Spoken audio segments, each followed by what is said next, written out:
Civic, and I have my colleague here, Josie and Rolly, and we came from Philippines, and our organization is called Homeless People's Federation of the Philippines. It's a nationwide network of communities, registered communities, total of 161 communities nationwide. And we are working in 18 cities and 11 municipalities, and we are focused on securing land through savings mobilization in disaster areas and danger zone areas. And we are, because of our place, a typhoon ring, so we are mobilizing people also how to address the issue of disasters. And this is, our organization was rooted in Payatas, an open big dam site with 20 hectares open dam site. And we are also which is the care for the elderly and the disabled person. Thank you. Thank you. I'm Sheila from Santa Marta, Florida in Rio de Janeiro. Maybe I will talk about Rio as a group. So in the place I live, we have a urbanization project that is all over many favelas in Rio de Janeiro. And the discussion we have in the place I live now is how to keep going with the project. The urbanization project they did My Favela is a trend that goes from the bottom to the top of the favela. And the big discussion is about who is controlling the project from now, because the discussion was about having the project, now we have it. So who is controlling the project? And we have the drug dealers, that one group in the favela that is interested in controlling it to keep going with this. And on the other side, we have friends from Rocinha, that is the hugest favela in Rio, that is Washington and Daniel. They have a project there that is an education project. They have a school in Rocinha, and they have about 60, 70 kids and 40 people working with this kid. But the same problematic problem, the same we're having in Santa Marta, the discussion about how to keep going with the project, with all these problems we have in the city and favelas and slums. Favela is slums in Portuguese.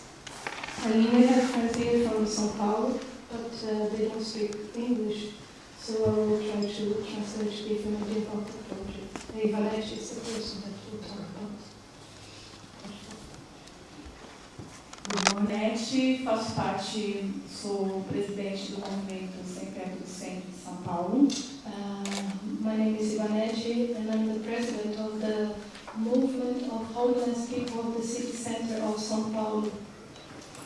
O MSTC é um movimento que luta, a bandeira do movimento é reivindicar moradia nas áreas urbanizadas para famílias de baixa renda. The movement fights for getting housing for people that are living in the city center without any conditions. So they occupy buildings that are abandoned in the city center of São Paulo, and that's what the movement fights for. Na cidade de São Paulo existe mais de 420 mil imóveis vazios e abandonados sem função social da propriedade. In the city center of São Paulo, it has about 420,000 abandoned buildings that are not used in a social function, so they're just abandoned. A política do nosso governo em São Paulo é construir moradia para as famílias em áreas que não são urbanizadas. The politic of the city center of São Paulo is to build up houses or housing for people in places that are not urbanized, far away from the city center. Acabam empurrando as nossas famílias para as nossas pouquíssima mata que temos em São Paulo, para as encostas de rios, etc. Então. They evict these people that live in the city center. They don't want to put people in the city center, so they bring these people to green areas and they start building houses in areas that are not proper for this.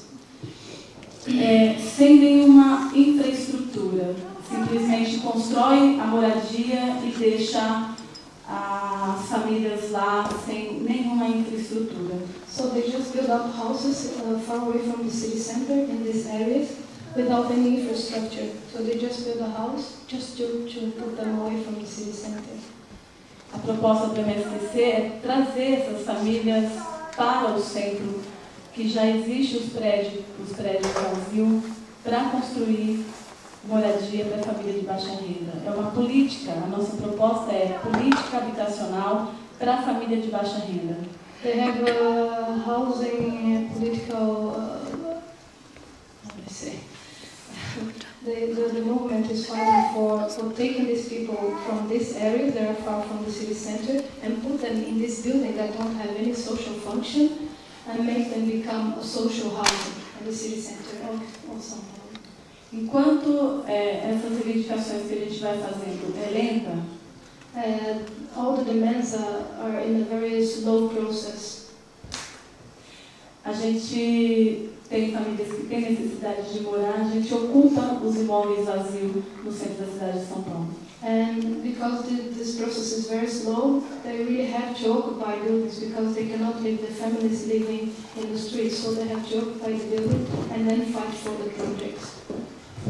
Essa foto é do Rio de Janeiro. These photos you see there is from Informal in Rio de Janeiro, it's not São Paulo. Não, São Paulo, mas não tem muita diferença. But it's not that different. Mas tem fotos de São Paulo. But she has photos of São Paulo. Thank you very much. Thank you. It's a short memo from Jiko. I come all the way from Kenya, from a slum called Korokocho, which is the third largest slum back home, where environment is a problem, like we throw papers everywhere. We have all the waste from Kenya is thrown at a place called Dandora dumping site, where 5 years ago, insecurity was very high. Like it was a norm, it was like a normal way of living. Anyway, apart from all those negative things that are back home, we have found ourselves into a group and we have started a radio station called Coach FM that broadcasts on a frequency of 99.9. And basically what we do, we just highlight issues affecting us. May it be issues of environment. So we try to encourage people that it's not right to throw papers everywhere, and yet at the same time, all the waste from Kenya is thrown there at the Dandora dumping site. So we encourage them to take waste from different places and throw them at the Dandora dumping site. Again, of which it's a campaign that we are talking to the government and to people to see if it's possible we can cover the Dandora dumping site because it's really affecting us. But small children go there, they get food from that place, they eat from that place, then we breathe from, when they burn waste, we inhale that, and so we are becoming sick. Again, we have a program on issues affecting women, a program on women. For the last so many years, if I can recall, is that women are always behind, like we have always been dragging behind. And as my friend said, Rose said, everything that affects us is all about women. It's a woman that who will sit back home, it's a woman who will encourage maybe the husband to do something, it's a woman who will tell the children to do their homework, and yeah, I believe that everything is about a woman. So we have that program that talks about women. Our motto is edutainment. We believe in the power of the microphone, and at the same time we entertain people while we educate them. We have various programs, children's programs, just issues affecting us. And we have a staff of 35 members, and we all work on voluntary basis. We don't get paid for that. We do it because that's our home. We do it with a passion because that's where we have been born and we have been brought up. And we believe that we can have change. And that's what we do. Thank you very much. Thank you. Yeah, they are finally.